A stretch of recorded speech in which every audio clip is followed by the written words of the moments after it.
Assalomu alaykum hammaga. Men Surxondaryo viloyati Qiziq tumanidan Abdulla Oyxon bo'laman. Men o'z issiqxonamizda papaya bilan bananni yetishtirib boshladim. 5 oydan buyon. Bu yerda 15 ta papaya ekdim. 8 ta bananlar. O'zimizda issiq iqlimimizga ham issiqxonalarda papaya bilan bananni yetishtirsa bo'lar ekan. Issiqxonamizdagi papayam mana ko'rishingiz mumkin. Mana har bir tug'ini endi bularni endi gullardan nishona beryapti. Mana gullar bor ekan, gullardan nishona beryapti. Mana gullarni ko'rsatdik. Gullarni bunga alohida parvarish kerak ekan. Mana gullarni gullardan nishona. Bularda barglari gija hamda davrinma sopborlarga damlama qilib ishlayotsa bo'larkan. Hali hosilni bergandan keyin o'simiz buni mevasi grijaga, sahar kasallarga davo ekan.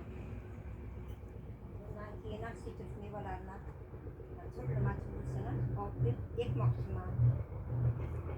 Endi odam o'zini yoshiga nisbatan yoshim qarib o'tmaslik kerak. Qiziqib odam o'zini ishtiyoq bilan o'zini xonasidagi bir qarich yerdan ham foydalanib shunday issiqxona qilib xohlagan odam papaya va banandan ekish mumkin. Mana bu yerlardan endi ekilgan ananaslar ekkanman. Ananaslar ekdim. Mana bananlarimiz 5 oylik 6 oy bo'lgan 47 ta bananimiz bor. Yaxshi.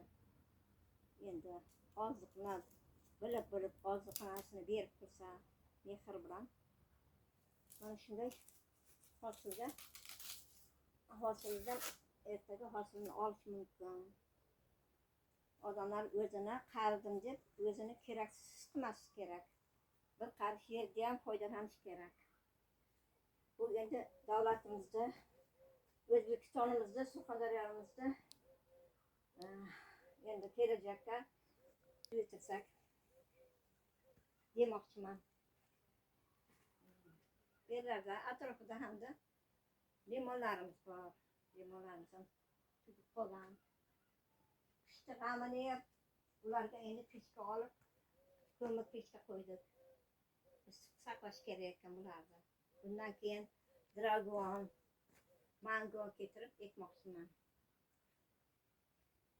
Ko'pincha